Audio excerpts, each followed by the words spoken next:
हम देख रहे हैं 24वां अध्याय। इसमें लिखा है इसहाक का विवाह। 24वां अध्याय इसहाक का विवाह। इससे पहले एक बार हम इब्रानियों 11:19, अब्राहम ने इसहाक को जब उसे बलिदान करने को गया तो दृष्टांत की रीति में उसको पा लिया।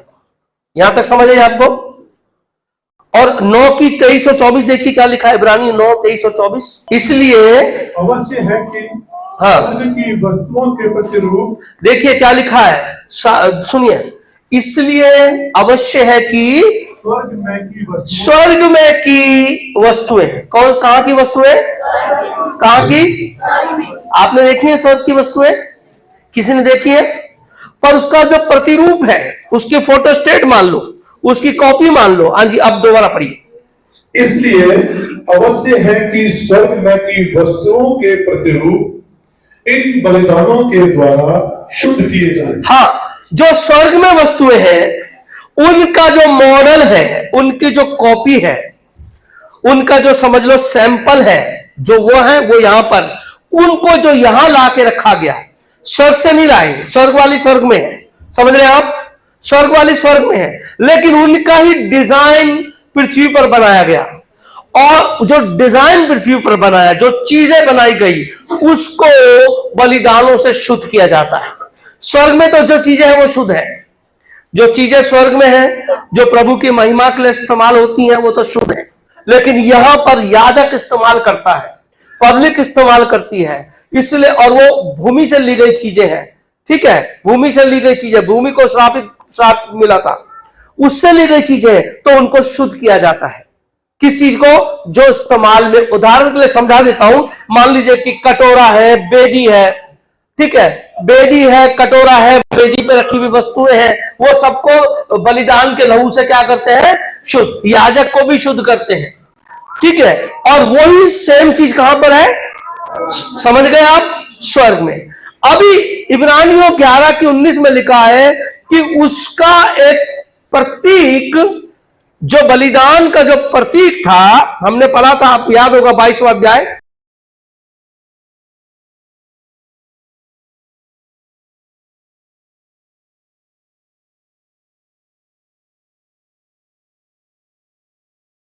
इसहाक का बलिदान, उसका जो प्रतीक था, उसी के प्रतीक के रूप में अब्राहम ने अपने बेटे को क्या कर दिया? वापिस पा लिया। क्योंकि एक बलिदान होने वाला था, उस बलिदान में यीशु मसीह मरने वाला था, और यीशु मसीह मर के क्या होने वाला था? जीवित होने वाला था। इसी बलिदान का सैंपल दिखाने के लिए, स्वर्ग का सैंपल दिखाने के लिए अब्राहम अपने बेटे को ले गया था। याद है आपको? ठीक है।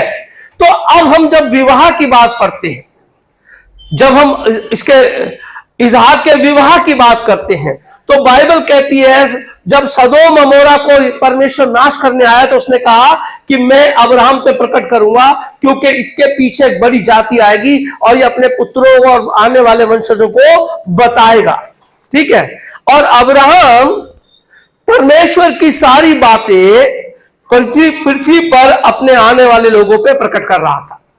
समझ आई? अब हम इस विवाह को उस दिशा से देखेंगे, क्योंकि आदम और हवा का पहला विवाह था, पर वहां पर ऐसा एक्सप्लेन नहीं किया कि कैसे हुआ। लेकिन यहां इसहाक का विवाह एक्सप्लेन कर रहे हैं, क्योंकि इसहाक का पिता अब्राहम, जिसके पीछे एक जाति बनने वाली है, जिसकी लीक पर जाति बनने वाली है, उसी जाति को अब्राहम बताएगा कि कैसे वो विवाह आने वाले स्वर्ग में होने वाला है। कहां होने वाला है? स्वर्ग में एक विवाह होने वाला। किसी को पता है? किसी को पता है स्वर्ग में विवाह होने वाला है? चलिए हम उसको पढ़ेंगे, पूरा आज खत्म करेंगे, ध्यान से पढ़ेंगे, फटाफट पढ़ेंगे। हालेलुया, ठीक है।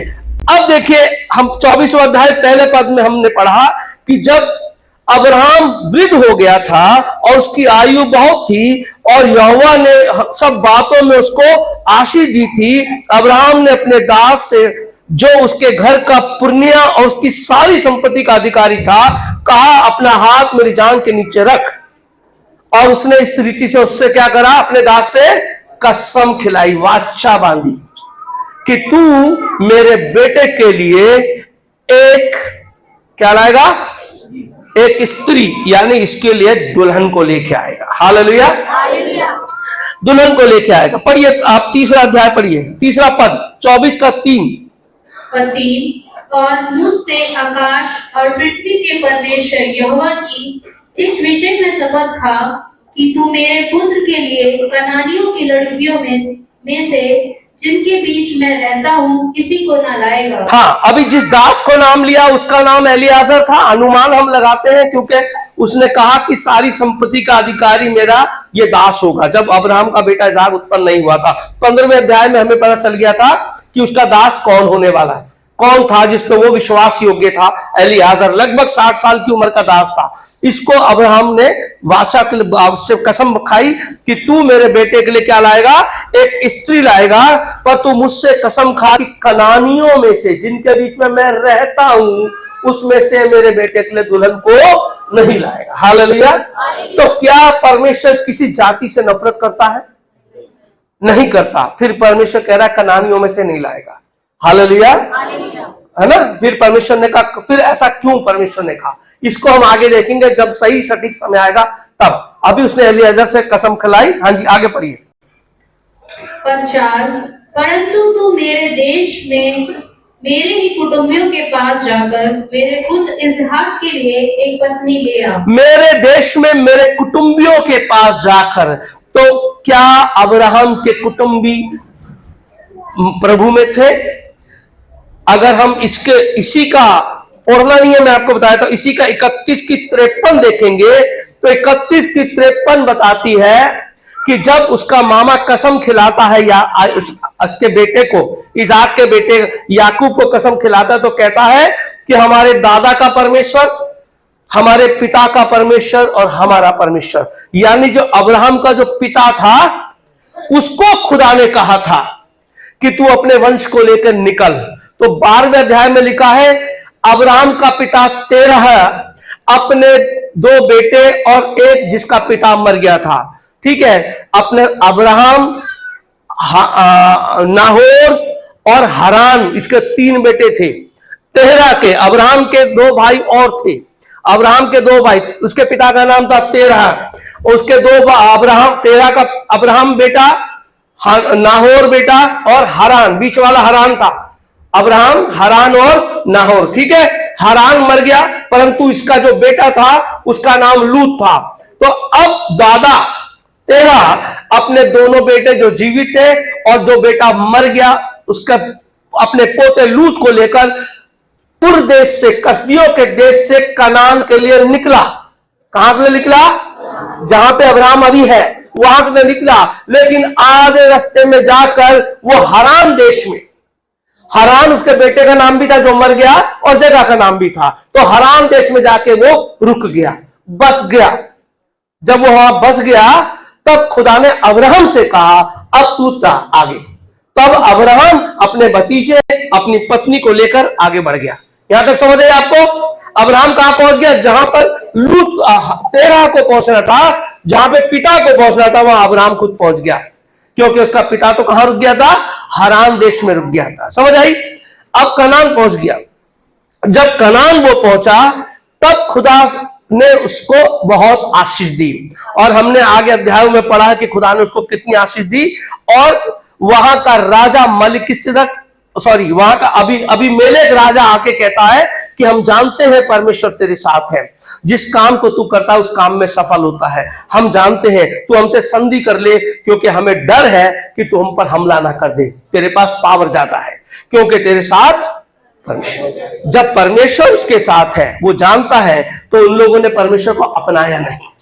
हालेलुया, उन्होंने परमेश्वर को अपनाया। तो इसलिए जब सब कुछ जानने के बाद भी, और अब्राहम जो खुदा का बंदा था, जिसके साथ खुदा चलता था, उनके होते हुए भी उन्होंने परमेश्वर को नहीं अपनाया, तब खुदा ने कहा ये लोग मेरे योग्य नहीं।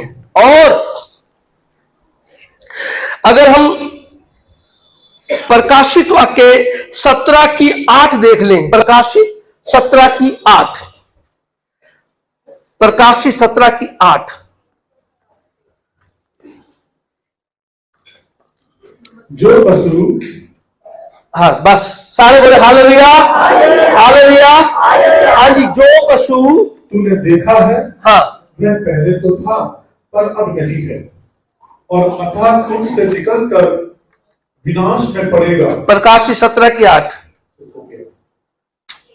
हाँ जी, हाँ जी, हाँ आगे बढ़िए। विनाश में गिरेगा, विनाश में पड़ेगा, और पृथ्वी के रहने वाले जिनके नाम बस पृथ्वी के रहने वाले जिनके नाम जगत की उत्पत्ति के समय से, बस कब से?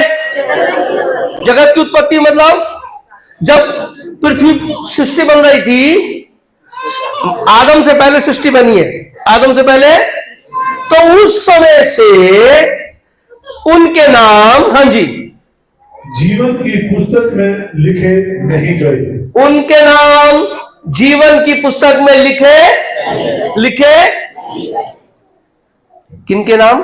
कुछ ऐसे लोग हैं, सृष्टि बनने के समय मनुष्य भी नहीं बना, वो लोग बने नहीं, अभी पैदा नहीं हुए, उससे पहले खुदा ने किताब में लिख लिया किसको प्रभु में आना है, किसको प्रभु में, यानी खुदा ने तय नहीं किया कि तू जाएगा तू नहीं, बल्कि खुदा को पता है कि कैसे हो जाएगा आने वाला मौत। समझ गए? इनके मन कैसे हो जाएंगे। इसलिए ऐसे भी लोग हैं जिनके नाम जीवन की पुस्तक में पहले से ही नहीं लिखे। इसलिए यीशु कहता है कुछ लोग नाश होने के लिए बनाए गए। समझे आप? और ये कनान के लोग कैसे थे? इसलिए खुदा ने कहा इनमें से मत लाना, मेरी दुल्हन इनमें से है, क्योंकि ये लोग के मन, अब देखो इनके नाम मैं मान लेता हूं कि कनानियों के नाम जीवन की पुस्तक में नहीं थे, मैं मान लेता हूं खुदा ने नहीं लिखे, लेकिन अब्राहम ने तो कहा ना खुदा को मानो, मेरे साथ परमेश्वर है। उन्होंने कहा हाँ तेरे साथ परमेश्वर है, और हम फिर भी नहीं मानेंगे, तो इनका नाम होना ना होना क्या फायदा है?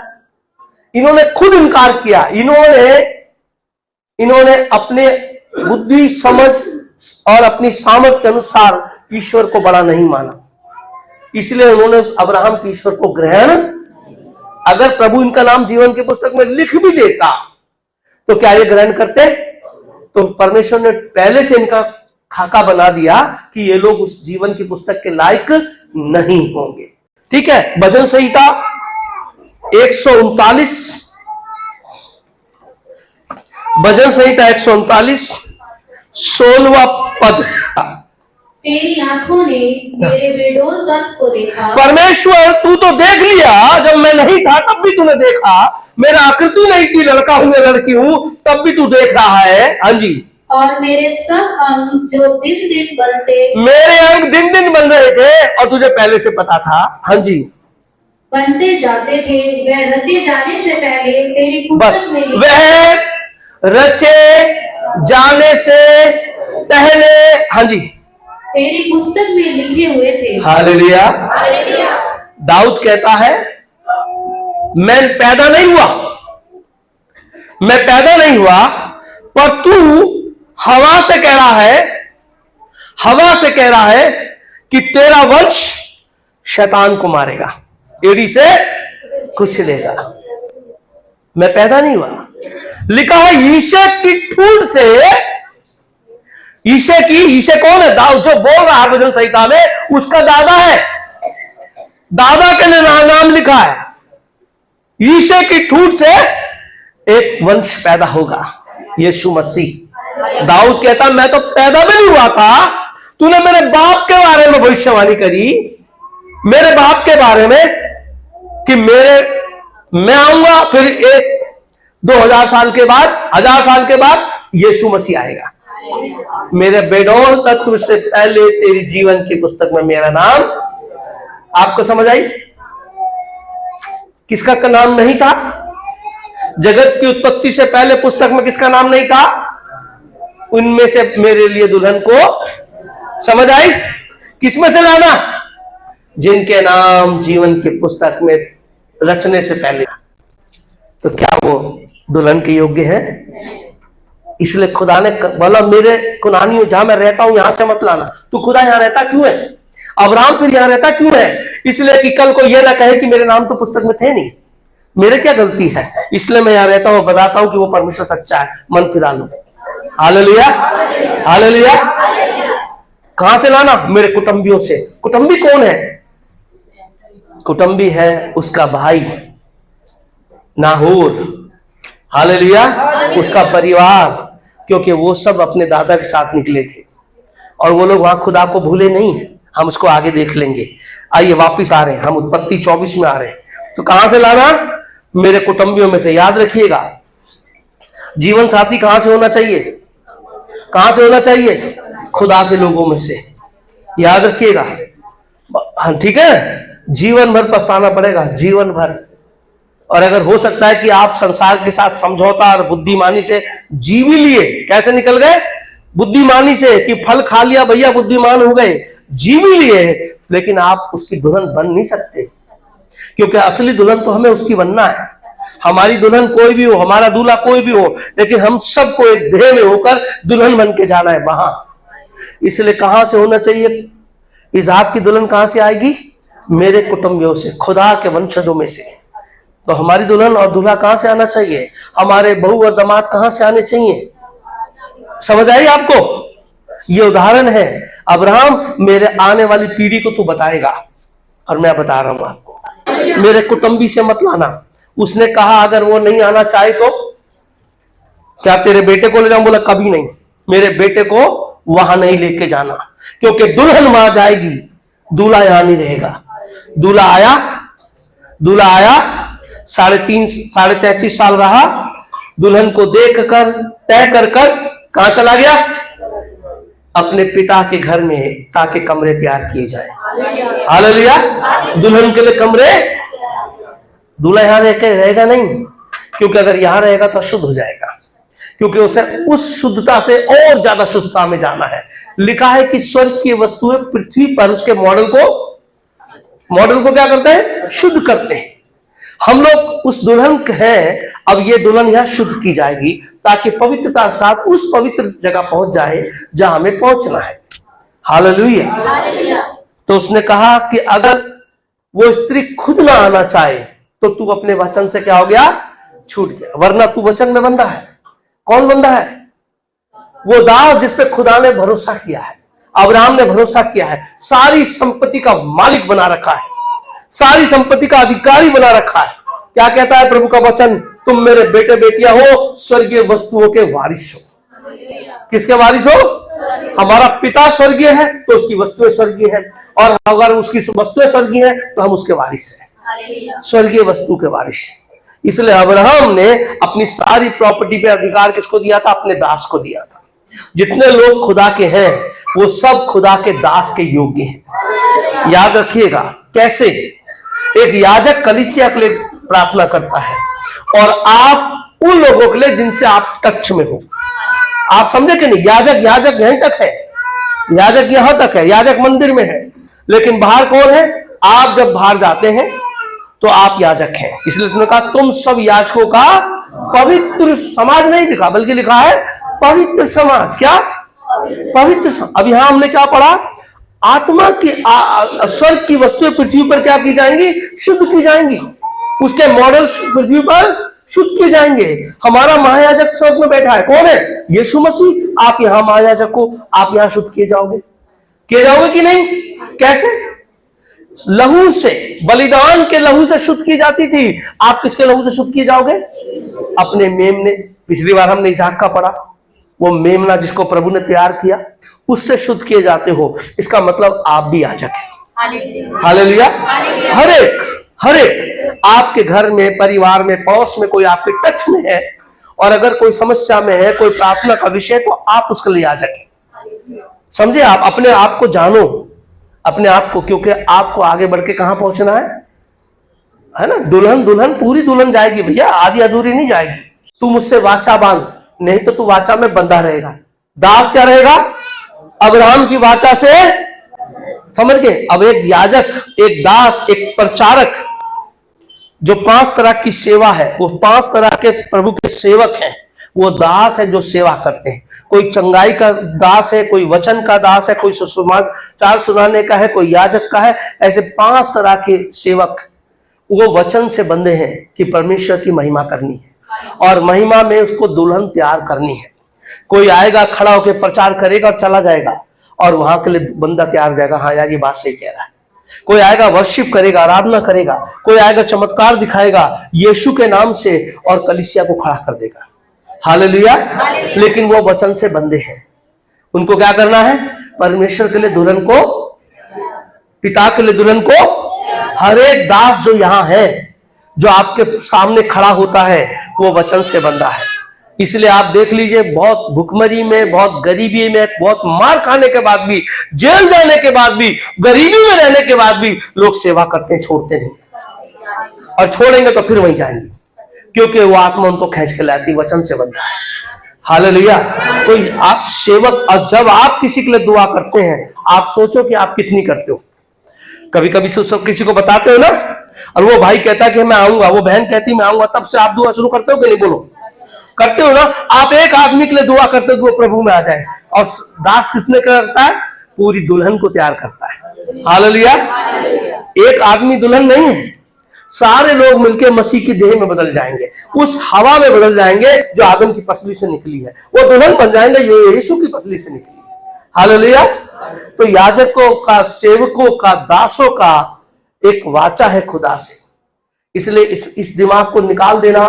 कोई पैसे के लिए प्रचार कर रहा है, कोई टाइम पास के लिए प्रचार कर रहा है, कोई अपनी महिमा के लिए, ये कोई अन्य जाति का मामला नहीं है। ये आत्मा की आवाज है, एक सेवक आत्मा की ओर से कर रहा है। अभी हम इसको और क्लियर करेंगे।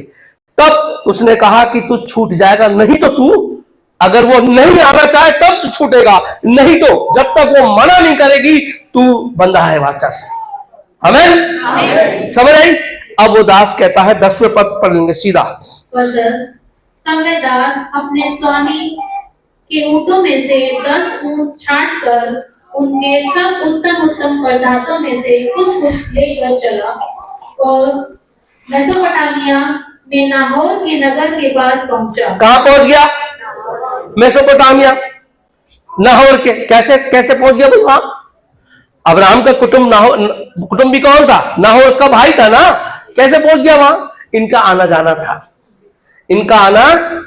22वें अध्याय के एंड में लिखा है कि जब अब्राहम को इन बातों के बाद, जब वो बलिदान दे के नीचे उतरे, तो इन बातों के बाद उसे खबर मिली कि तेरे भाई नाहोर के उसकी पत्नी मिल्का से संतान उत्पन्न हुई है।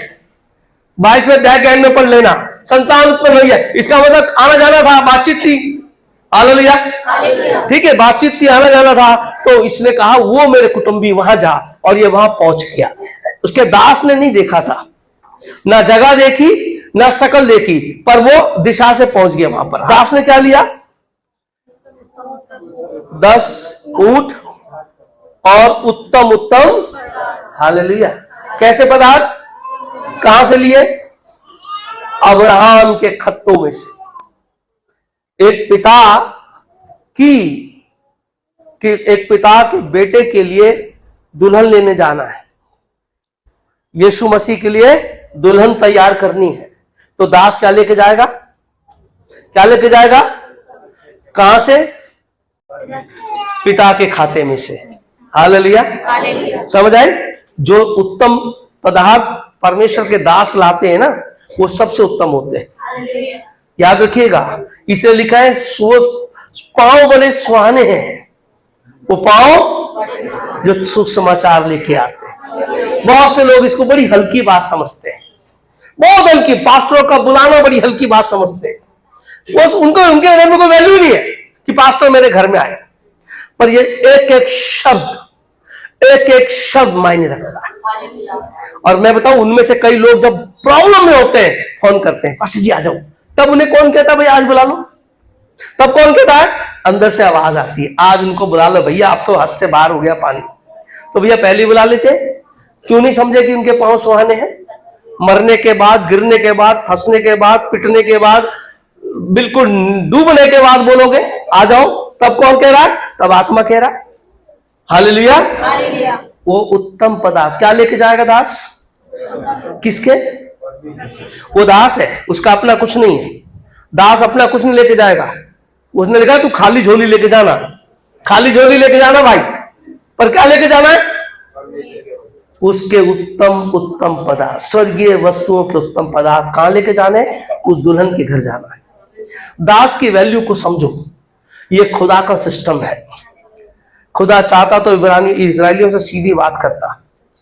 जब खुदा ने बात करी, यीशु मसीह बपतिस्मा लेके निकला, कुछ लोग बोले बादल गरजा, कुछ क्या बोले और यूहन्ना कहता स्वर्ग में से आवाज आई, उसने कहा ये मेरा प्रिय है। कौन समझा उसकी बात को? कौन समझा? खुदा के लोग। इसलिए उनका आना, जो समझते हैं उसकी बात को सुनते हैं, उनका आना तो पता ही नहीं कि कौन खुदा, कैसी वाणी, कौन सा शब्द। लोग तो हालेलुया नहीं बोल पाते, यीशु की बेइज्जती करते हुए भी नहीं बोल पाते। सुना आपने? वो बेचारे क्या क्या बोलते हैं, है ना। खुदा ने जब पब्लिक से बात करी तो पब्लिक डर गई, बोले मूसा तू बात कर, हमारे बस की नहीं है बात करना। याद होगा आपको निर्गमन। तो मूसा ने कहा मैं करूंगा। जिस पहाड़ पर खुदा का उतरना था उसकी गड़गड़ाहट सुन के भाग गए।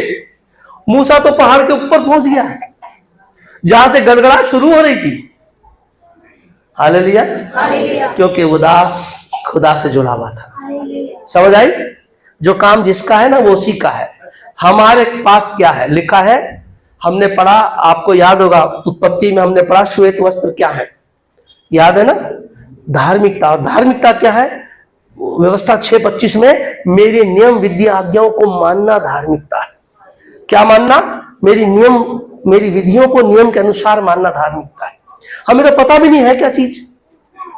याजक का होना, पास्टर का होना, प्रभु के दासों का होना परमेश्वर की ओर से ठहराया गया है। अब्राहम जीत चुका था युद्ध। अब्राहम युद्ध जीत चुका था उन 4 राजाओं से। सब कुछ लूट थी उसके पास, पर वहां एक बंदा आ गया जिसका कोई ना आगे ना कोई पीछे। एक बंदा आ गया। कौन आ गया? कौन आ गया? कौन था वो? मलिकिसिदक नाम का आदमी आ गया। अब्राहम का तो काम निमट गया, उसे जरूरत नहीं कि दुआ की, वो तो जीत के आ गया, युद्ध जीत के आ गया। 4 राजाओं को, 4 शक्तिशाली राजाओं को केवल 318 योद्धाओं के साथ अब्राहम जीत के आ गया। उसे जरूरत नहीं थी खुदा की, लेकिन वहां एक बंदा आ गया, खुदा का बंदा, जिसका नाम था मलिकिसिदक। वो था याजक। अब्राहम ने उसको देखा और सब उत्तम वस्तुओं का दसवांश दे दिया। अरे वो तो जीत चुका था, उसको जरूरत क्या थी देने की? उसको जरूरत क्या थी पादरी साहब की? उसको जरूरत क्या थी याजक की? खुदा ने कहा नहीं अब्राहम, जो लोग तेरे अनुसार विश्वास करेंगे ना वो इस पद पे भी चलेंगे। समझ आई आपको? किस पद पे? वो तेरे महत्व को समझेंगे, याजक के महत्व को समझेंगे, याजक के महत्व को समझेंगे। वो जीत चुके हैं, वो सब कुछ उनके पास होगा, लेकिन तेरे बिना आगे नहीं बढ़ पाएंगे। लूत को सामान वापस मिला, उसने दसवांश नहीं दिया। अब्राहम जो लाया उसके सब चीजों का उत्तम 10वां अंश दिया। इसलिए अब्राहम का अंत तक बना रहा। हालेलुया। और लूत का जो था वो भी खत्म हो गया। हालेलुया। दास का होना जरूरी है। इसने दास को भेजा दुल्हन लाने के लिए। विश्वास योग्य दास स्वर्गीय वस्तु लेके जाएगा, मेरे बेटे के लिए दुल्हन लाएगा। हालेलुया। उसका ग्रहण करना जरूरी है, दासों का ग्रहण करना। आगे हम और समझेंगे। हाँ जी भैया, उत्तम वस्तुएं स्वर्गीय वस्तु लेके चला। हाँ जी।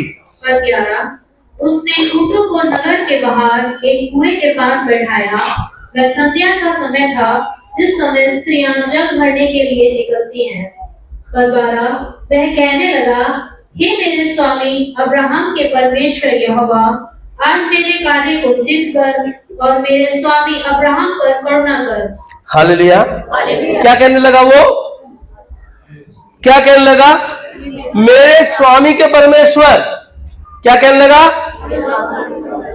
समझ, दास कहां है भाई? उसने क्यों नहीं कहा मेरे परमेश्वर? हालेलुया। दास ने नहीं कहा मेरे परमेश्वर। किसका परमेश्वर? वो दास ही है, उसकी जगह प्रभु ने नीचे रखी है। याद रखिएगा, परमेश्वर ने उसकी जगह किसको ऊंचा रखा है? कलीसिया को ऊंचा रखा है। हालेलुया। कलीसिया को क्या करा? परमेश्वर ने ऊंचा रखा। कलीसिया को तैयार करने के लिए सेवकों को रखा है। इसलिए पास्टर को दास कहते हैं ना। आप लोग भी तो कहते हैं ना, प्रभु तेरे दास, प्रभु तेरे दास। तुमने, यीशु मसीह कह रहा है, तुमने मुझे नहीं परंतु मैंने तुम्हें चुना है। मैंने तुम्हें चुना है। हालेलुया। कहां पहुंच गया वो? कहां पहुंच गया दास?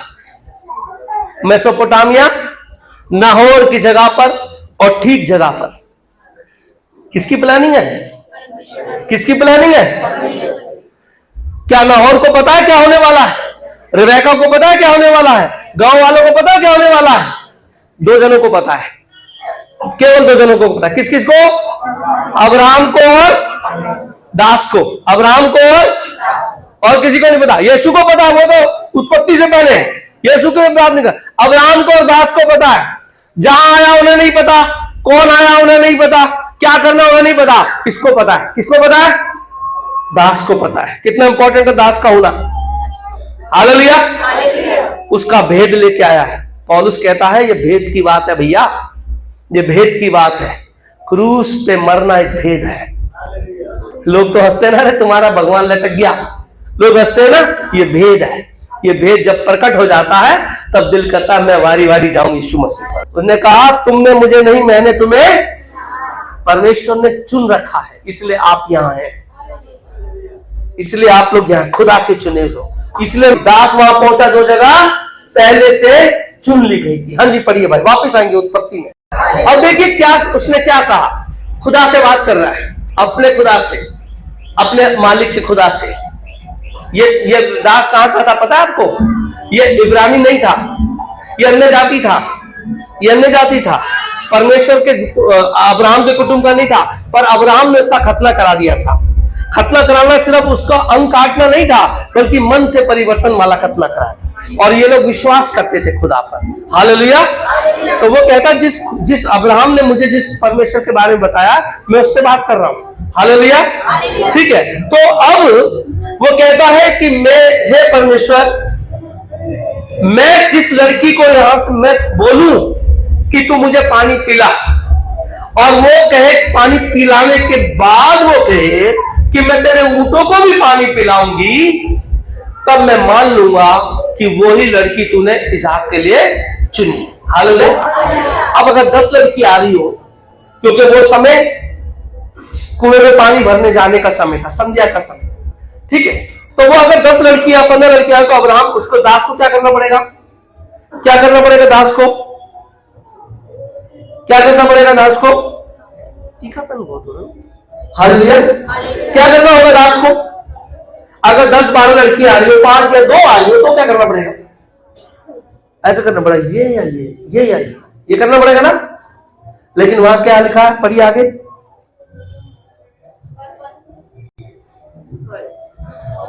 पद 15। और ऐसा हुआ कि जब वह कह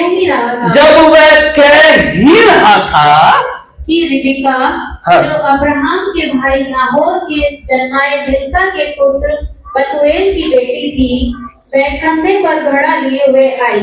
हालेलुया। कह ही रहा था। अगर मैं कहूं खुदा बाप, वो भाई आज प्रार्थना में आ जाए और वह खड़ा मिले तो दरवाजे से घुसता, इसका मतलब खुदा को पता था मैं दुआ करूंगा, इसको पहले भेजो। क्योंकि रिबका अपने घर से चली, कुआं सामूहिक कुआं था, दूर था, शाम को जाते थे सब झुंड के झुंड, क्योंकि रात को हो सकता अंधेरा हो जाए आते आते, ठीक है, तो शाम को झुंड के झुंड जाते थे। तो लेकिन ये लड़की आज अकेली चली गई, ये आज अकेली चली गई। क्यों? क्योंकि तुमने मुझे नहीं, मैंने तुम्हें चुना है। आज के जमाने में भी कोई बच्चों को, लड़कियों को अकेला घर गलत नहीं भेजेगा, यहां पे भेजेगा है, और सुनसान जगह में भेजेगा कोई? आज के जमाने में भी कोई नहीं भेजेगा, है ना। पर वो रिबका अकेली चली गई, झुंड के झुंड जाते होंगे वहां, क्योंकि खुदा ने कहा मैंने उसे चुना है। आप सब चुने हुए हो, दुल्हन पहले से डिसाइड है, पहले से तय है, पर पता नहीं दुल्हन को अभी हो क्या रहा। तो ये जैसी वो कह रहा था, ये घड़ा लेके चली आई, और जब वो चली आई तो अपना पानी लेके, पानी लेने, क्या लिखा है, नीचे उतरी। कैसा कुआं होगा? रस्सी वाला नहीं होगा, सीढ़ी वाला कुआं होगा जिसमें उतरना पड़ता है। नीचे उतरी और जब पानी लेके ऊपर आई, तो जैसी ऊपर आई, आगे क्या लिखा, पढ़िए क्या लिखा है। पद 16, वह अति सुंदर और कुंवारी थी। उसके गुण क्या थे? वो बहुत सुंदर थी, अकेली आ रही है। अगर 3 आ रही होती तो अब्राहम उसमें से, दास उसमें से सुंदर को चुनता। पहला काम क्या होता? पहले लुक देखी जाती ना, है ना, पहले अट्रैक्शन देखा जाता है, उसका आकर्षण क्या है, तो वो किसको चुनता? सुंदर चुनता, है ना। तब प्रभु यीशु जब यूहन्ना 15:16 में क्या कह रहा था? तुमने मुझे नहीं, मैंने, तो दास कहता कि 3 आ रही थी, मैंने सुंदर वाली चुन ली, इसलिए खुदा ने उसको अकेला भेजा। वो कैसी थी? कैसी थी वो? सुंदर नहीं थी, अति सुंदर थी। फर्क है भैया, वो अति सुंदर थी। हाँ जी, और क्या था? कुंवारी थी। कुंवारी मतलब, कुंवारी की 2 खासियत है। 40 साल की कुंवारी कुंवारी नहीं है ना। कुंवारी में शादी, अगर 40-45 साल की लड़की की शादी नहीं हुई तो वो मतलब शादी के योग्य रहती नहीं है। ये शब्द कुंवारी यहां दिया है, यानी शादी के योग्य कुंवारी, यानी है ना कुमारी, बिल्कुल एकदम मतलब शादी के योग्य। समझिए, आप कह सकते हो 16 साल से 20 साल के बीच में, आप ऐसा कह सकते हो। बहुत सुंदर, बिल्कुल शादी के योग्य। और किसी पुरुष का मुंह ना देखा था। अब किसी पुरुष का मुंह ना देखा मतलब क्या है इसका? मरियम ने क्या कहा था सरदूत से? मैं तो किसी पुरुष को, है ना। उसका मतलब यह है कि मेरे भीतर कोई भी पुरुष ऐसा नहीं जिसके लिए मैं कल्पना करती हूँ मेरा दूल्हा बन जाए, बॉयफ्रेंड बन जाए, यानी भीतर से भी क्लीन थी वो। ये बात समझ रहे हैं आप? इसका अर्थ यही है, मन में उसके लिए कोई ऐसा नहीं था कि ये मेरा बॉयफ्रेंड हो, ये मेरा दूल्हा हो, या किसी तरह का किसी पुरुष के विषय में उसके लिए ऐसा ख्याल नहीं था। हालेलुया। ऐसा ख्याल नहीं था और होना भी नहीं चाहिए। ठीक है, मरियम ने क्या कहा? मैं किसी पुरुष को जानती नहीं। इसका मतलब यह कि मैंने कभी सोचा नहीं कि मेरी शादी उससे हो जाए, कब मेरा बॉयफ्रेंड या कोई बन जाए। उसने कहा मैं ऐसे सोचा नहीं। तो इसमें तीनों वो गुण थे। पहली बात खूबसूरती, दूसरी बात शादी के योग्य, और तीसरी बात अंदर से शुद्ध और पवित्र, जो सचमुच एक दुल्हन के योग्य है। अगर आपको पता चल जाए कि आपका लड़का या लड़की की जिससे शादी हो रही है उसका पहले किसी चक्करबाजी थी, तो आप कैसा महसूस करते हैं? बुरा लगता है ना। जब हमें यहां बुरा लगता है तो खुदा को कितना बुरा लगता होगा। तो यह बात हमारे मन क्लियर होने चाहिए इस बारे में। जो भी शादी के योग्य बच्चे हैं उनके मन क्लियर होने चाहिए। जो खुदा ने रखा है उसने पहले से चुन के रखा है। जब वो मुंह से कह ही रहा था कि वो लड़की वहां हाजिर हो गई, याद रखिएगा समय आएगा प्रभु ऐसे सब कर देगा। चुटकी बजेगी सब हो जाएगा, चुटकी बजते। 16 कुएं के सोते के पास उतर गई और अपना घड़ा भर के फिर ऊपर आई।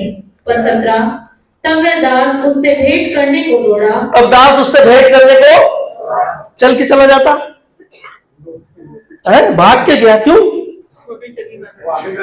है? पीछे से बुला लेता, रुक जा भाई। देखिए, ये जो दौड़ना शब्द है ना, ये लिखा है इसमें। इसका मतलब है उसको वो प्रतिज्ञा से बंधा हुआ है। याद रखिएगा, उसने कहा तू जब छूटेगा तो वो खुद मना करेगी।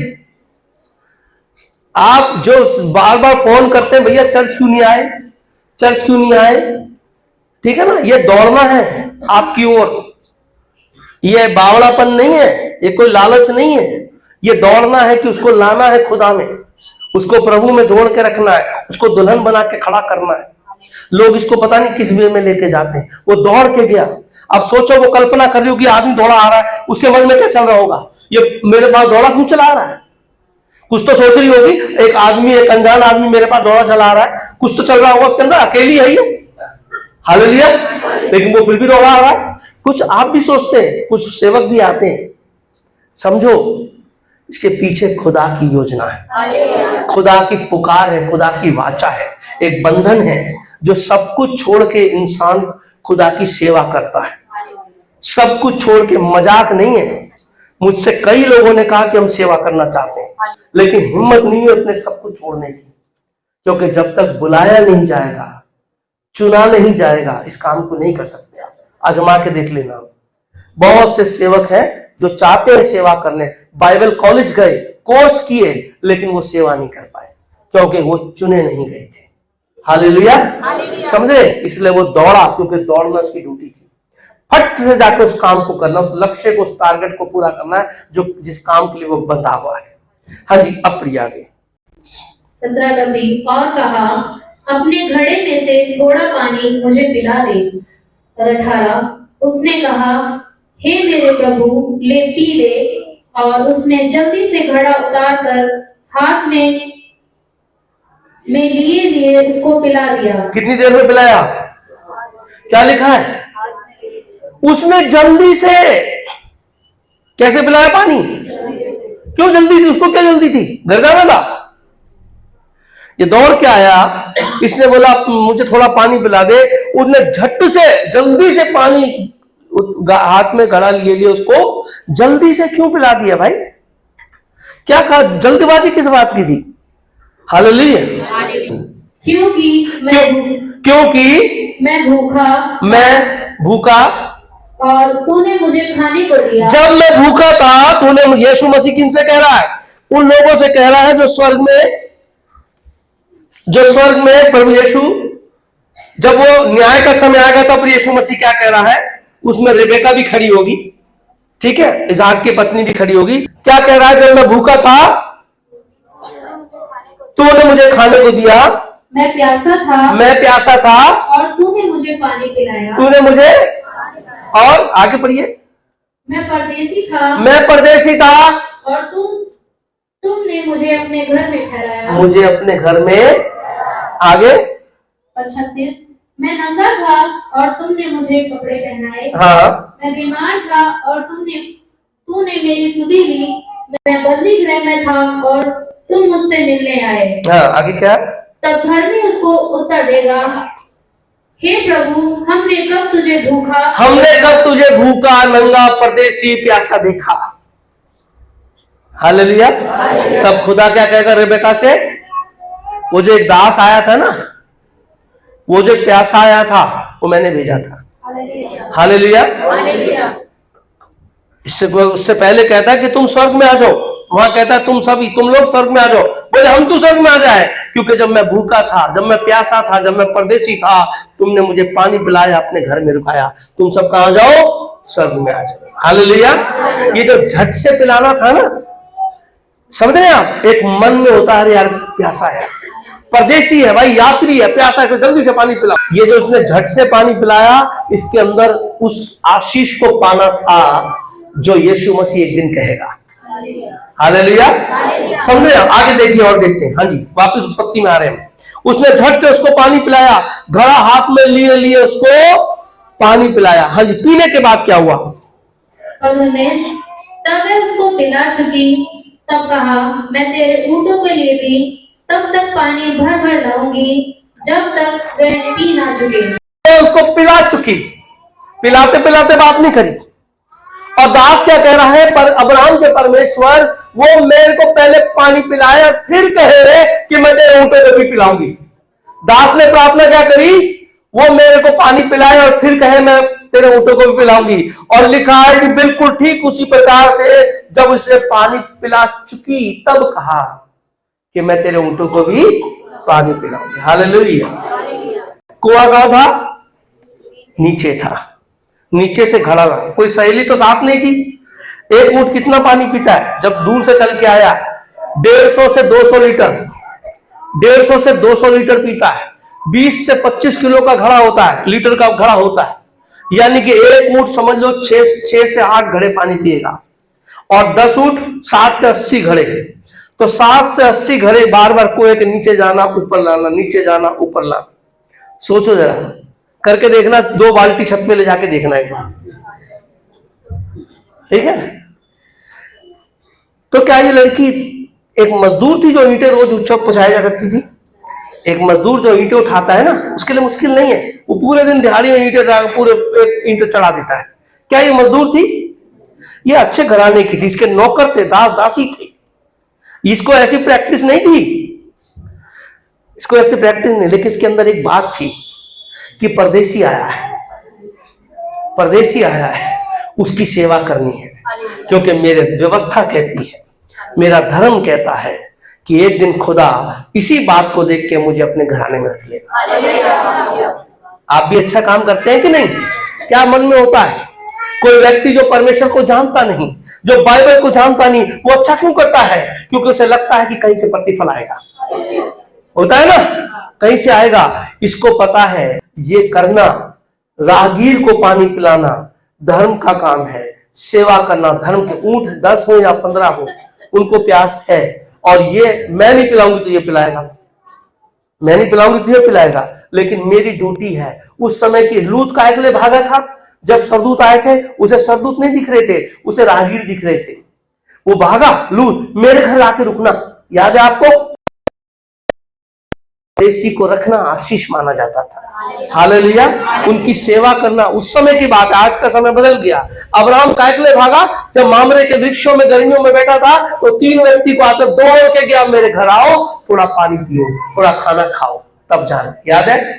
क्योंकि उनकी सेवा करना, राहगीर की सेवा करना धर्म का काम। और यीशु ने आगे कहा भी, जब मैं भूखा था तुमने मुझे रोटी दी, जब मैं प्यासा था तुमने पानी दी, जब मैं राहगीर था तो तुमने मुझे अपने घर में टिकाया। हालेलुया।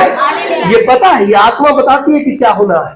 तो इसलिए रेबेका हर परिस्थिति में उस सेवा को करने को तैयार है जो उसे करना बहुत मुश्किल काम है।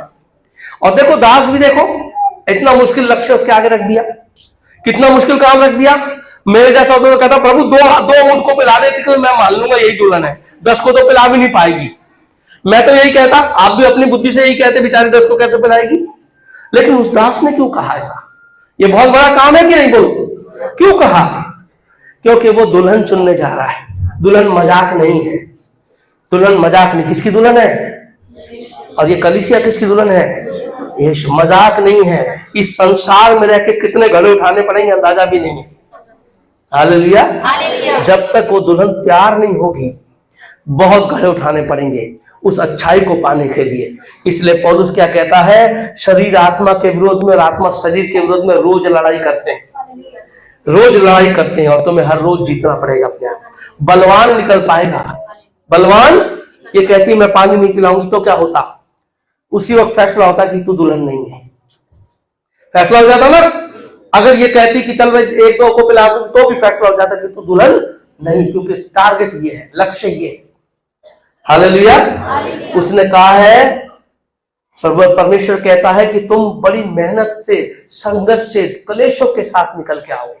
ये लक्ष्य आसान नहीं है, दुल्हन बनना आसान नहीं है, दुल्हन के लिए अपने आप को तैयार करना आसान नहीं है। याद रखिएगा, रोज का संघर्ष है, रोज की लड़ाई है। इसलिए उसने बड़ा टारगेट रखा। क्या आप तैयार हैं? तैयार है दुल्हन के लिए? आमीन। तैयार है? आसान नहीं है खुदावन के पास जाना, यीशु की दुल्हन बनना। कुछ लोग तो बाराती होंगे, बाराती का क्या काम होता है? फटाफट कपड़े पहने, कितने 11 बजे खाना है ना, 9 बजे खड़े हो गए, जाके ठुमके लगाए, घर पहुंच गए। जिसके घर में शादी है दोनों घर तैयारियां करते हैं, दवा के करते हैं। माँ बाप तैयारी करते हैं, दुल्हन की अलग लेपा पोती हो रही होती है, उसकी अलग तैयारी होती कि नहीं? सबसे ज्यादा दुल्हन की तैयारी होती है। सबसे ज्यादा किसकी तैयारी होती है? दुल्हन। वो हम और आप है। हमारी तैयारी ज्यादा है, देखभाल ज्यादा है। आपको पता है दुल्हन अपनी रक्षा बहुत करती है। दूर रहना, मेहंदी तब जाएगी, मेकअप उतर जाएगा, मैं धूप में नहीं जाऊंगी। ये तैयारी होती है क्योंकि मुझे दूल्हे के पास जाना है। ऐसे ही अपने को सेव करना है, अपने आप को क्या करना है? सेव करना है, क्योंकि आपका दूल्हा सबसे उत्तम यीशु मसीह। हालेलुया। दास ने तो समझा दिया, अब आपको देखना है। दुल्हन के लिए एक बड़ा लक्ष्य उसने रखा। खुदा मैं ये बात कह रहा हूं, ये कहूंगा तो बुरा मान जाए कि तू उसके मन में डालना। दुल्हन कहेगी मैं तैयार हूं। यीशु ने कहा जिनको मैंने चुना वो कहेंगे मैं तैयार हूं। आमीन। तुमने मुझे नहीं, मैंने। बताओ कितने लोग तैयार हैं? आमीन। आज के लिए नहीं है, जब तक दूल्हा ना हो जाए। याद रखिएगा, या तो दास वहां ले जाएगा या फिर दूल्हा आ जाएगा लेने। और ये हाथ कभी झुकने नहीं चाहिए। रोज अपने मन को कहना कि मैं सेफ हूं, मुझे सुरक्षित रहना, मुझे तैयार होना दूल्हे के लिए। रोज की तैयारी है। अगर बारात को आने में देर होते तो मेकअप मैन को टच करता रहता है दुल्हन को, है ना? पास्टर करता रहेगा आपको, आप भी कहना कर कल को। आमीन। हम तो करते रहेंगे, आपको हम जचाते रहेंगे, आप जचते रहना। आप दुल्हन की तरह तैयार रहना, ताकि दास भी अपने वचन से छूट जाए और दुल्हन भी अपने दूल्हे के पास पहुंच जाए। और ये आगे तब वे तुरंत अपने घड़े का जल पौध में उड़ेल कर फिर कुएं से पर भरने के लिए दौड़ गई और उसके सब ऊँटों के लिए पानी भर दिया। तीतुस 2:14 पढ़िए। तीतुस 2:14। जिसने अपने आप को हमारे लिए दे दिया, जिसने अपने आप को हमारे लिए क्या कर दिया? हाँ जी, कि हमारे हर प्रकार के अधर्म से छुड़ा ले। हमारे हर प्रकार के अधर्म से छुड़ा ले। किसने दे दिया? यीशु मसीह ने अपने आप को अपनी दुल्हन के लिए दे दिया कि हमारे हर प्रकार के अधर्म से हमको छुड़ा ले और शुद्ध करके अपने लिए एक ऐसी जाति बना ले, अपने लिए एक ऐसी जाति बना ले जो भले भले कर्मों में सरगर्म हो। भले भले कर्मों में कैसी जाति, कैसी दुल्हन? सरगर्म हो, भाग के करना है। कैसे पानी पिलाया? धकार से भाग के गई, भाग के लाई, भाग के गई। 10 ऊँटों को पानी, कितनी मेहनत करी। ऐसी जाति उसने अपने आप को दे दिया। मुझे ऐसी जाति चाहिए, ऐसी दुल्हन चाहिए। हालेलुया, हम जाके बोलिए हालेलुया, हालेलुया। इसलिए वो भाग रही थी। समझ रहे? तीतुस क्या कहता है? तीतुस को ऐसी दुल्हन तैयार करना। पौलुस अपने चेले को कहता है, देखिए जब मैं तीमुथियुस की पत्री पढ़ रहा था, मेरे को इतना दुख हो रहा था उस पत्री को पढ़ते हुए। आप पढ़ेंगे ना अकेले में, आपको दुख होगा। पौलुस कहता है मैं मरने वाला हूं और मैं अर्ध के समान उड़ेला जाता हूं। अर्ध समझते हैं? तरल पदार्थ को चढ़ा देना। कहता है मैं अर्ध के समान उड़ेला जाता हूं, मेरा समय पूरा हो गया और मैं तुझे बताता हूं कि कलीसिया में कैसी सेवा करनी है। मैं सोचा देखो उसे पता है मैं मरने वाला हूं। पूरी उसका समझ लो कि बहुत 30-40 साल तो उसके जेलों में चले गए। समझ गए? बहुत लंबा समय उसका जेल में। एंड में उसको मार दिया गया। राजा न्यूरो के समय में उसकी हत्या की गई, या मैं कहूँ वो शहीद हो गया।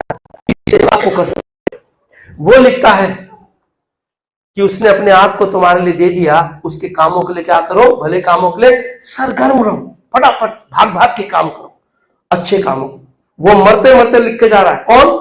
पौलुस मरते। वो दास जो वाचा से बंधा था, वो चाहता तो भाग लेता। तू जब तक दुल्हन तैयार नहीं करेगा मेरी वाचा से छूटेगा नहीं। पढ़िए तो आपको पता चलेगा कि ये वाचा क्या है दास की और खुदा के बीच में। हालेलुया। मैं यहाँ दास को ऊंचा नहीं करा, दास फिर भी दास है। लिखा है यीशु ने कि सारे काम करके बोलना मैं निकम्मा दास हूं। हमें हाँ जी, वापिस आएंगे। वह पुरुष उसकी ओर हाँ चुपचाप अचंभे के साथ ताकता हुआ ये सोचता था कि यहोवा ने मेरी यात्रा को सफल किया है कि नहीं। हालेलुया। वो पुरुष क्या देख रहा था? क्या मेरे अब सोच रहा है क्या मेरा सही जगह पहुंचाऊं, मेरा प्रचार सही जा रहा है, मेरा लक्ष्य सही है? वो सब क्या है? अपने दिमाग में मनन कर रहा है। हालेलुया। अपने दिमाग में सोच रहा है। हाँ जी पढ़िए 22वां पद। जब ऊंट पी चुके तब उस पुरुष ने आधा तोला सोने की एक नथ निकाल कर उसको दिया और 10 तोले के सोने के कंगन उसके हाथ में पहना दिए। जब ऊंट पी चुके, जब तक वो पी रहे थे सोच रहा था 8 ऊंट हो गए, 9 हो गए, 1 रह गया।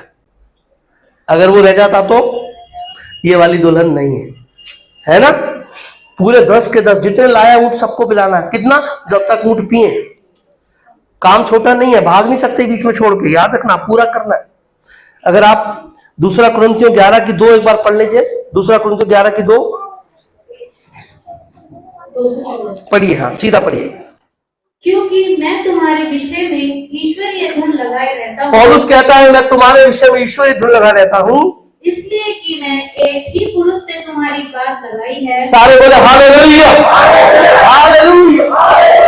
परमेश्वर का दास कहता है मैं ईश्वर की धुन लगाए हूं। मैंने तुम्हारी बात एक ही पुरुष से, तेरी बात नहीं, तेरी है, तेरी बात नहीं।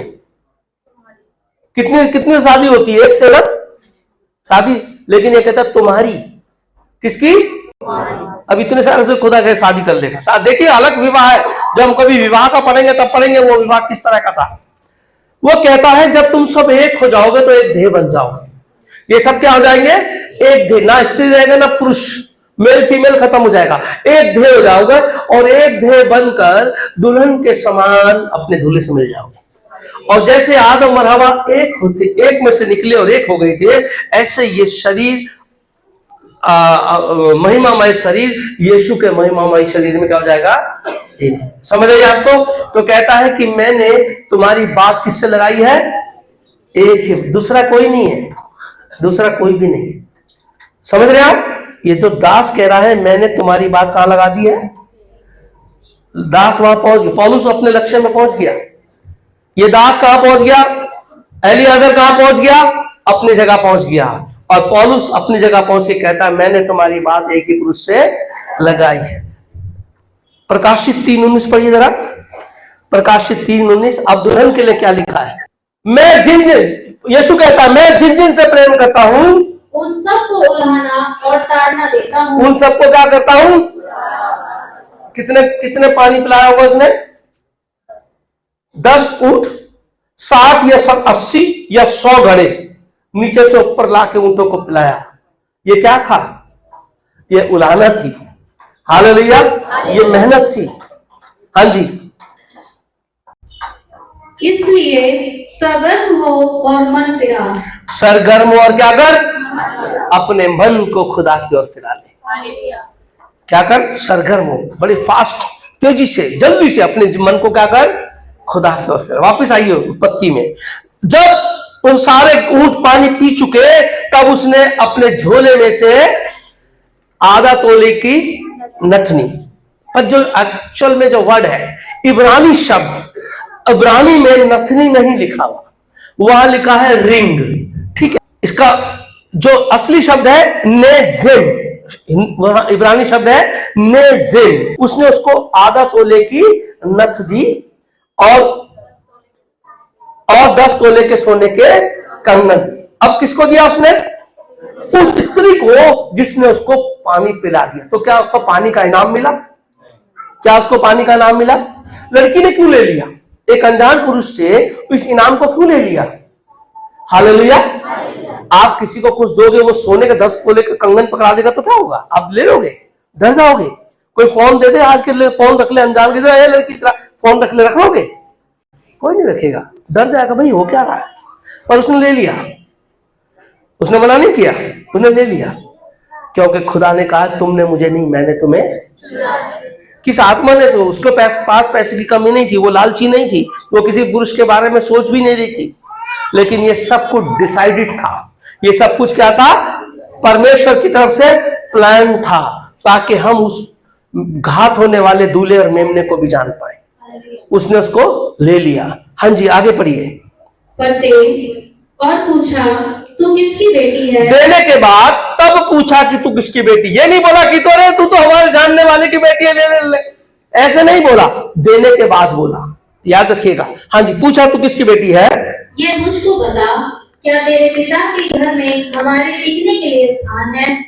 और 24, उसने उत्तर दिया, मैं तो नाहोर के जन्माए मिल्का के पुत्र पतूएल की बेटी हूँ। और 25, फिर उसने उससे कहा, अच्छा मैं क्लियर कर दूं कि ये अब्राहम की पोती लगती है, नाहोर की पोती है। ठीक है, अब नाहोर की कौन है? अब्राहम के भाई की पोती है। ठीक है, लेकिन क्योंकि इसहाक बहुत समय बाद पैदा हुआ, तो हिसाब से दोनों दुल्हन की उम्र लगभग शादी के योग्य है। ठीक है, अब इसने अपना बोला कि मैं उसकी पोती हूं, नाहोर की पोती हूं। 25, फिर उसने उससे कहा, हमारे यहाँ पुआल और चारा बहुत है। हमारे यहाँ बहुत पुआल और बहुत चारा है, रुकने की चिंता नहीं, कोई टेंशन नहीं, जगह भी बहुत है। हाँ जी, और टिकने के लिए स्थान भी है। और 26, तब उस पुरुष ने सिर झुकाकर यहोवा को दंडवत करके कहा, धन्य है मेरे स्वामी अब्राहम का परमेश्वर यहोवा, जिसने अपनी करुणा और सच्चाई को मेरे स्वामी पर से हटा नहीं दिया। यहोवा ने मुझको ठीक मार्ग पर चलाकर मेरे स्वामी के भाई बंधुओं के घर में पहुंचा दिया है। और 28, तब उस कन्या ने दौड़कर अपनी माता के घर में यह सारा वृत्तांत कह सुनाया। और 29, तब लाबान जो रिबका का भाई था, बाहर कुएं के निकट उस पुरुष के पास दौड़ा गया। अब उसका भाई को पता चला, यह अंदर घर में आई, अपने भाई को बताया, तो भाई क्या हुआ, दौड़ के गया उस पुरुष के पास, दौड़ के गया। क्यों? सोना दे दिया, इसलिए क्योंकि उनके मन में क्या था, राहगीर मेरे यहां रुकना चाहिए। यात्री मेरे यहाँ रुकना चाहिए, मेरे यहाँ खाना खाना चाहिए, क्योंकि खुदा ने कहा कि जब मैं भूखा था, जब मैं रोड पर था, तुमने अपने घर में टिकाया। उनको पता है कि इसमें आशीष है, समझे आप। और हमारे लोगों को ये नहीं पता कि पास्टर को बुलाना कितनी आशीष है या नहीं है। लोगों को इसको कोई मतलब ही नहीं है, वो अनजाने में कर रहे हैं। आपको बताने के बाद भी नहीं पता कि इनकी क्या कीमत है। जो सेवक जो खुदा के नाम से आते हैं उनकी क्या वैल्यू है, आपको पता ही नहीं।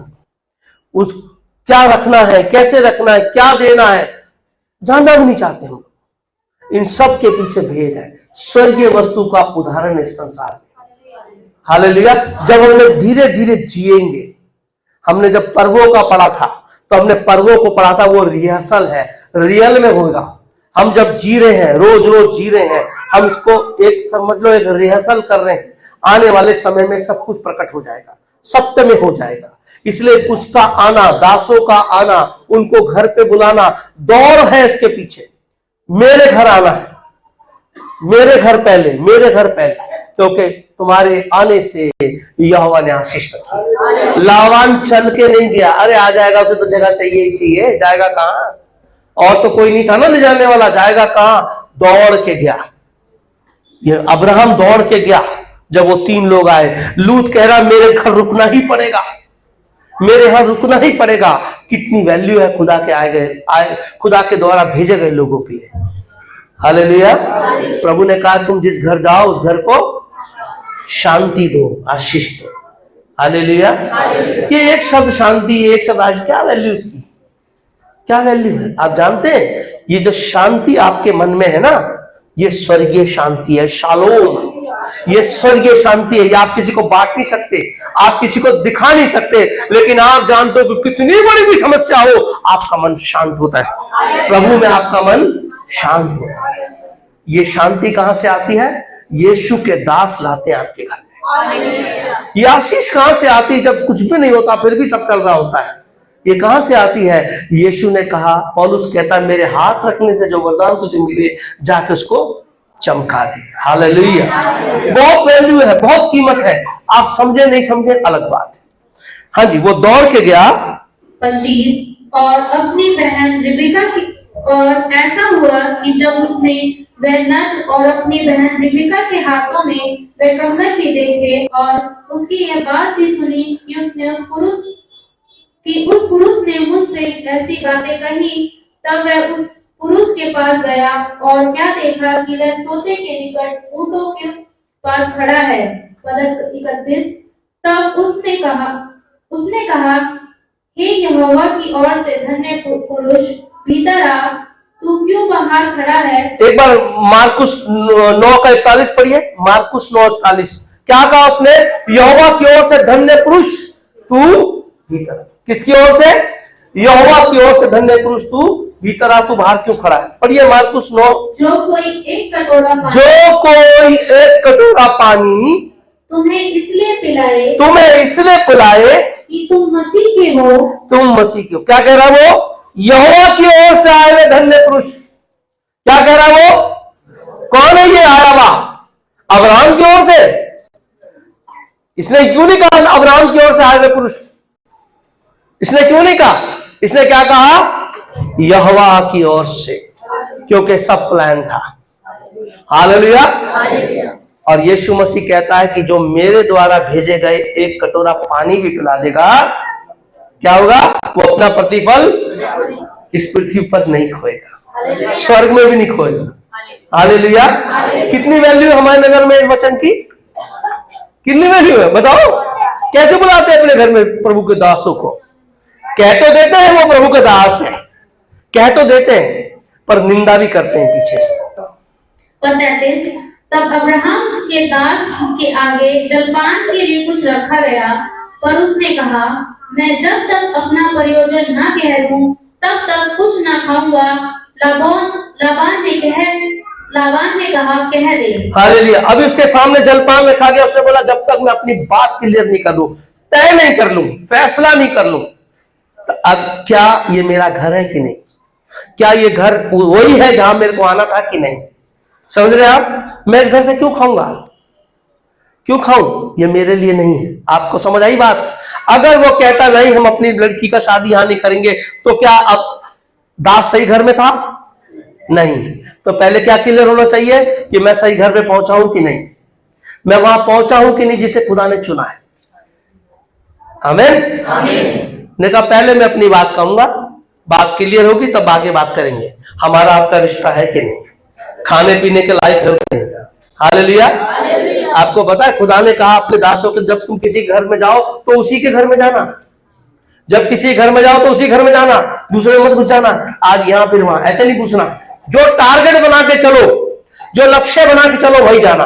अपना सब कुछ क्या कर दिया अब्राहम ने उस पुत्र को? अब्राहम ने सब कुछ किसको दे दिया?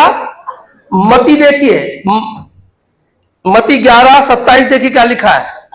मेरे पिता ने मुझे सब कुछ सौंपा है। यीशु मसीह क्या कहता है? मेरे पिता ने मुझे सब कुछ सौंपा है। यीशु मसीह ने क्या कहा? मेरे पिता ने मुझे, और दास जाके वहां क्या बोल रहा है? अब्राहम ने सब कुछ किसको सौंप दिया? पुत्र को। अगर आप कुलुस्सियों की पत्री पहला अध्याय देखेंगे तो घर जाके आप उसको जरूर पढ़ लेना। कुलुस्सियों पहला 15 से 23 तक सब कुछ यीशु के हाथ में है, सब कुछ। और यहां पे दास क्या कह रहा है? मेरे पिता ने सब कुछ किसको दे दिया?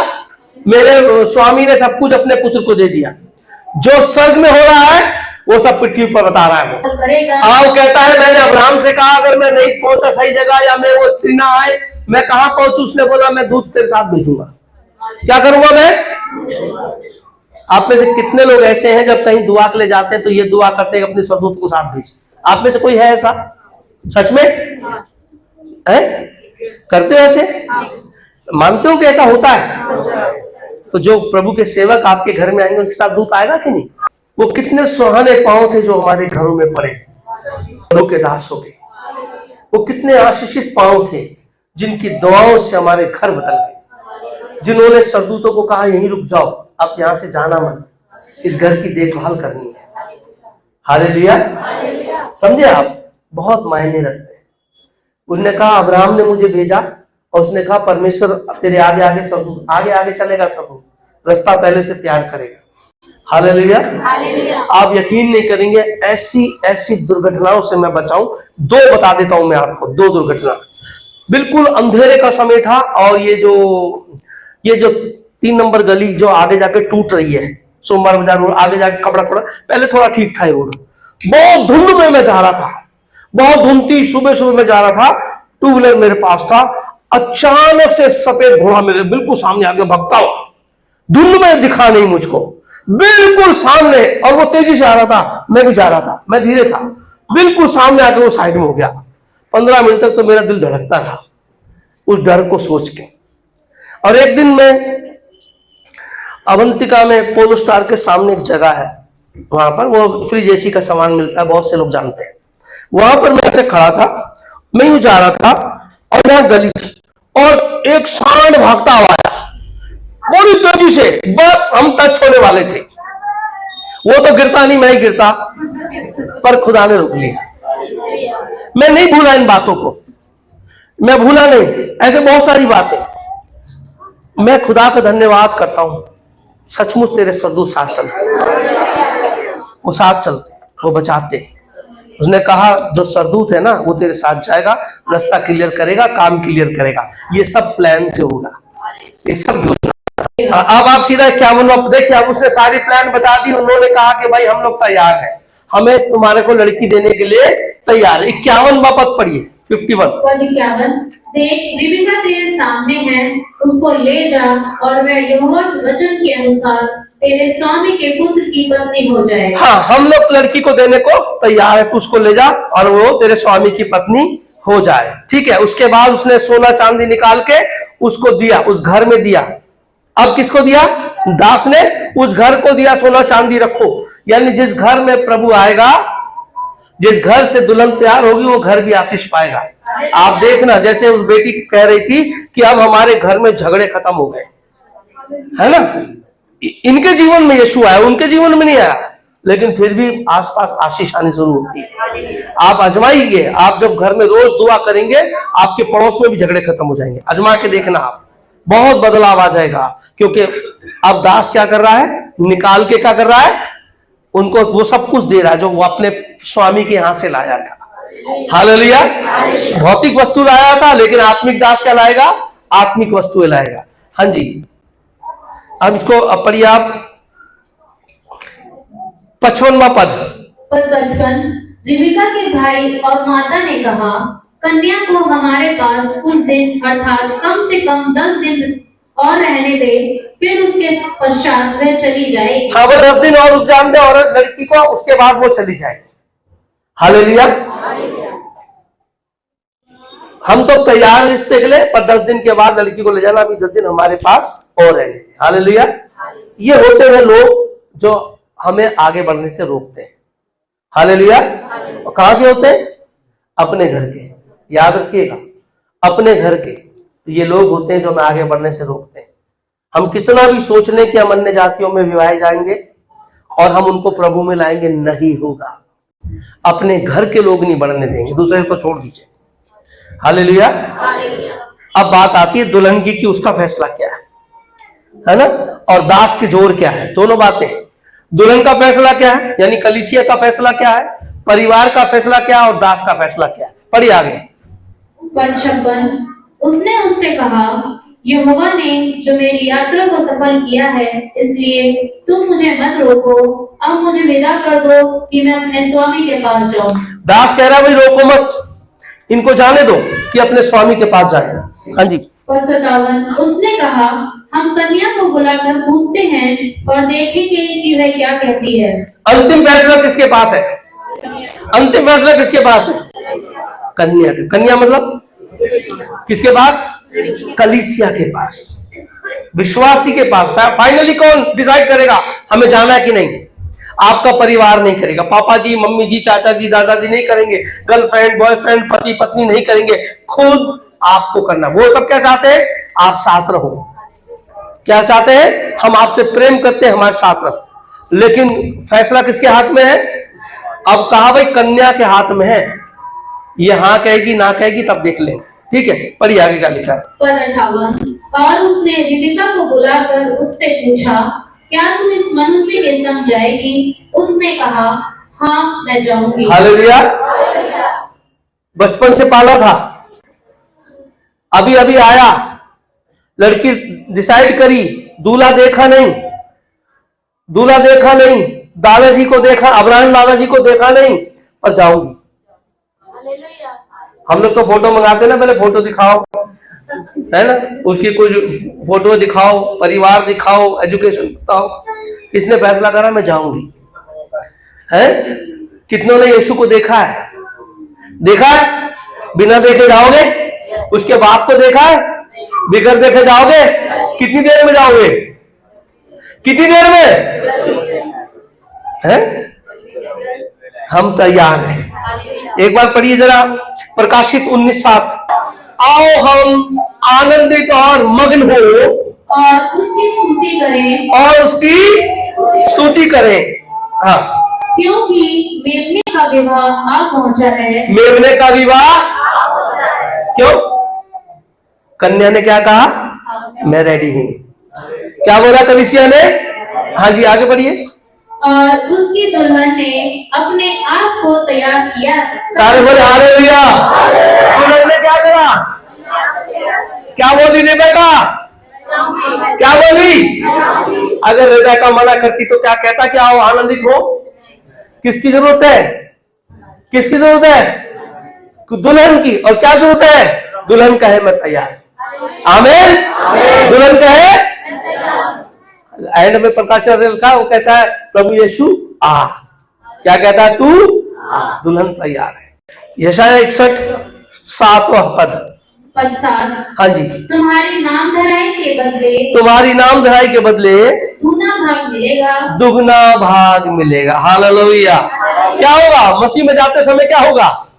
परिवार क्या कह रहा था, 10 दिन रोक ले, अब क्या बोलेंगे, बड़ी बड़ी गंदी लड़की है, हमारा प्यार भूल गई, हमारा एहसान भूल गई, ये हो गया वो हो गया। मसीह क्या आया, सबको भूल गई।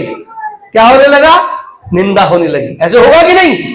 परिवार क्या बोलेगा, कुटुंब क्या बोलेगा, मोहल्ला क्या बोलेगा, नाम धराई हो जाएगी, बेइज्जती हो जाएगी। लेकिन खुदा क्या कह रहा है, पढ़िए खुदा क्या कह रहा है, पढ़ो बेटा।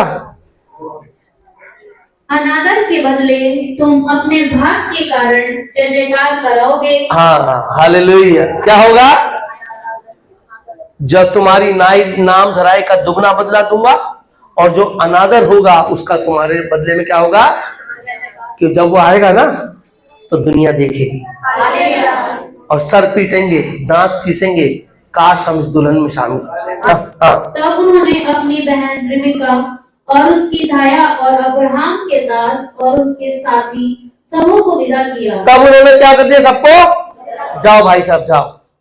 उसकी दासी भी चली गई। दासी, उसकी दासी, किसकी दासी, उसकी दासी ना। इसका मतलब रेबेका की दासी कौन थी, कौन होनी चाहिए। आपका बेस्ट फ्रेंड कौन होता है, जो आपके जैसा हो, जो आपकी हाँ में हाँ मिलाए, जो आपकी बातों को पसंद करे। अगर आपकी हर बात आपका दोस्त बुराई करेगा, ये शर्ट अच्छी नहीं है, पैंट अच्छी नहीं है, सूट अच्छा नहीं है, ये कमी नहीं, तेरी मम्मी अच्छी नहीं, आपको चल तू पर दूसरा पहन लाता, ऐसी होगा ना। तो ये दाई कैसी होगी, उसके हाँ में हाँ, उसके जैसा मन रखने वाली। आमीन। जो आप अगर प्रभु में हैं और आपके जैसा मन रखने वाले हैं तो वो भी साथ जाएंगे। हालेलुया, वो भी साथ जाएंगे। हाँ जी, वो आप पढ़िए आगे, 7वां पद। और उन्होंने रिबेका को आशीर्वाद दे के कहा, हे हमारी बहन, तू हजारों लाखों की आदि माता हो। तू क्या हो, क्या हो, आदि प्रारंभ की माता तू बन। हालेलुया। हमारी अब्राहम कौन है, हम उसकी लीग पर चल रहे हैं, वो हमारा आदि पिता है। ये रेबेका कौन है, हमारी आदि माता है। आदि माता का चयन कैसे हुआ, उसके बच्चों का भी चयन वैसे ही होगा। हालेलुया। क्या आशीष दी। और मैं क्या समझा रहा हूं, ये शादी नहीं है, ये दुल्हन की तैयारी है उस दूल्हे के पास जाने के लिए। और ये हमारी आदि माता एक हमारे रापले नमूना है। हाँ जी पढ़िए।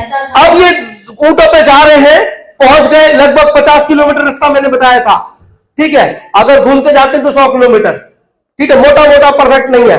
अब ये वहां पहुंच रहे हैं। अब जब वे पहुंच रहे हैं तब इसाक जो दक्षिण देश में रहता था, लाबोएरी नामक कुएं से होकर चला आता था। वो एक कुएं से होकर चला आ रहा था। उस कुएं में, वो कुआं कहां था, जंगल में था। ये वो कुआं था जहां हाजिरा, जब हाजिरा को अब्राहम ने निकाल दिया था, याद आया आपको, इस्माइल के साथ, और वो रोने लगी पानी के लिए, तो सरदूत प्रकट हो गया और सरदूत ने कहा ये रहा कुआं, ये वो कुआं था। तो अब्राहम, इसाक कहां पहुंचा, कहां पहुंचा, लगभग समझ लो 47 साल बाद, मोटा मोटा बता रहा हूं, 47-50 साल बाद भी अब्राहम, इसाक कहां पहुंच गया, उस जंगल के कुएं में। वहां कुएं के पास क्या कर रहा होगा, पढ़िए क्या लिखा है। सांझ के समय वह मैदान में ध्यान करने के लिए निकला था। हाँ, वहां क्या करने गया था, शाम को क्या करने गया था। हालेलुया। जंगल में था वो कुआं, दक्षिण में रहता था, सांझ को वहां प्राप्त। लूका पढ़िए, लूका 5:16, बस बाकी लोग सुनेंगे। लूका 5:16। परंतु वह यीशु के बारे में सारे बोले हालेलुया। परंतु वह जंगलों में अलग जाकर प्रार्थना किया करता था। किसके बारे में लिखा है, यीशु कहां करता था, भीड़ के साथ अलग। ये इसहाक के नौकर चाकर थे, पर ये कहां जा रहा था, जंगल में, शाम को, उस जगह पे जहां खुदा ने कुआं उत्पन्न किया था। हालेलुया। जहां खुदा ने दर्शन दिया था हाजिरा को, उसने कहा कि मैं जाते हुए खुदा को देखती हूं। याद है आपको, यीशु भी वहां पे सांझ को प्रार्थना करता था। एक बार मत्ती 11 पढ़ लीजिए, 25 से 28। मत्ती 11, 25, 28। मत्ती 11, 25, 28। उस समय यीशु ने कहा, हे पिता, स्वर्ग और पृथ्वी का प्रभु, मैं तेरा धन्यवाद करता हूँ कि तू इन बातों को ज्ञानियों और समझदारों से छिपा रख। हालेलुया। किससे छुपाए रख, किन बातों को भाई, लोगों के लिए यह विवाह है, लेकिन एक दुल्हन तैयार की जा रही है स्वर्गीय दूल्हे के लिए। हाँ जी। और बालकों पर प्रकट किया है। 26 हाँ हे पिता, क्योंकि तुझे यही अच्छा लगा। 27 मेरे पिता ने मुझे सब कुछ सौंपा है, और कोई पुत्र को नहीं जानता केवल पिता, और कोई पिता को नहीं जानता केवल पुत्र। हालेलुया। रिबेका जानती है? नहीं जानती। रिबेका नहीं जानती कौन पति है कौन पिता है, कुछ नहीं पता। हाँ जी पढ़िए। और वह जिस पुत्र को उसे प्रकट करना चाहेगा, जिस पर उसको प्रकट करना चाहेगा उस पर यीशु प्रकट हो जाएगा। रिबेका को नहीं पता, पर वो चल दी।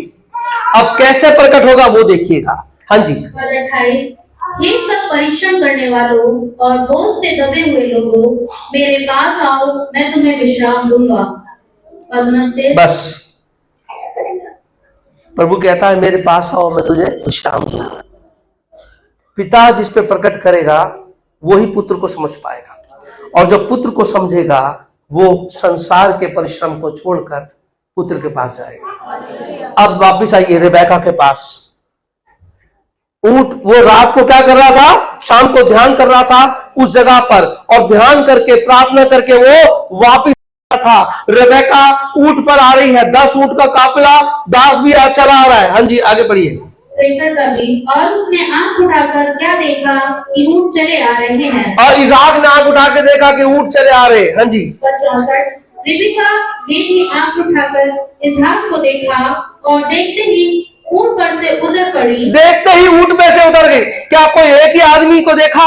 रास्ते में नहीं मिले होंगे? बहुत सारे लोग मिले होंगे कि नहीं है? इसको देख के क्यों उतर गई?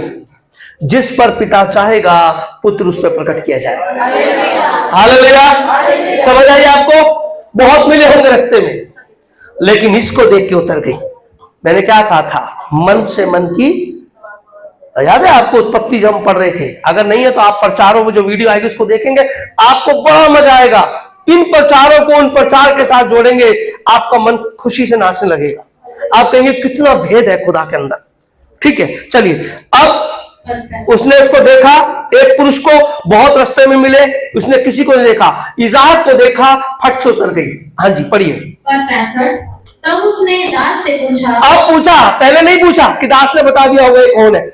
उतर गई, क्योंकि जिस पर पिता ने चाहा पुत्र उस पर प्रकट हो गया। अब दास से पूछ रही है, जो पुरुष मैदान पर हमसे मिलने को चला आता है सो कौन है? दास ने कहा, वह तो मेरा स्वामी है। तब रिबेका ने घूंघट लेकर अपने मुंह को ढांक लिया। हालेलुया। उसने कहा यही वो तेरा दूल्हा है।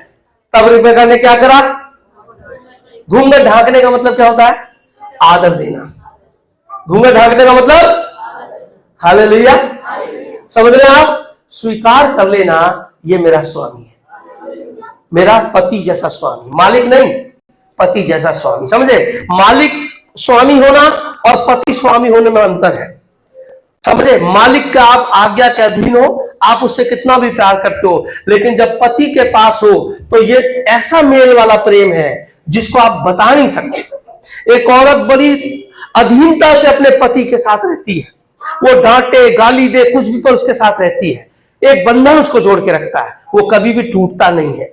उसको उसकी कोई बात उस वक्त बुरी लगेगी, लेकिन बाद में फिर उसका मेल वैसे हो जाएगा। ये एक आत्मा का मेल है। हालेलुया।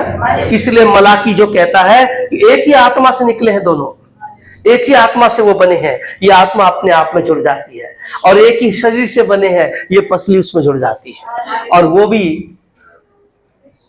यीशु मसीह भी उसी आत्मा से निकला जिस आत्मा से हम लोग हैं, और ये आत्मा एक दिन उस आत्मा में मिल जाएगी। जब रेबेका ने उसको देखा, जैसे उसने कंफर्म कर दिया कि यह तेरा, दास ने कहा ये वाला है, आत्मा ने कहा ये मेरा स्वामी है। रेबेका ने उसको देखा, आत्मा ने कहा मेरा स्वामी है, फट से नीचे उतर गई। अब दास से पूछा, दास ने क्लियर किया यही है उद्धार करता। और जैसे उसने कहा, उसने अपने आप को समर्पित कर दिया, मैं तेरे लिए तैयार हूं। आमीन। मैं तेरे लिए घूंघट करना मतलब समर्पण करना। आगे देखिए, एक छोटी सी बात और लिखी है। 66 दास ने इसहाक को अपना संपूर्ण वृत्तांत सुनाया। फिर तब इसहाक रिबका को अपनी माता सारा के तंबू में ले आया। हाँ, कहाँ ले गया?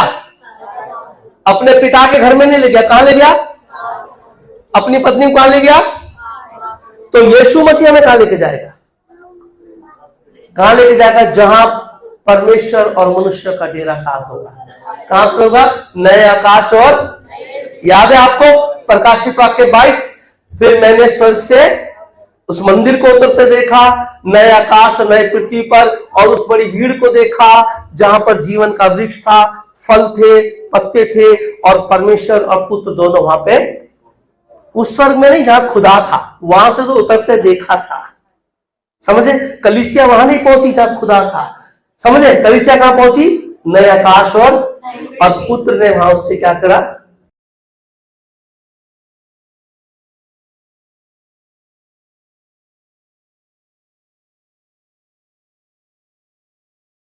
सदा के लिए, फिर कभी अलग नहीं होगा।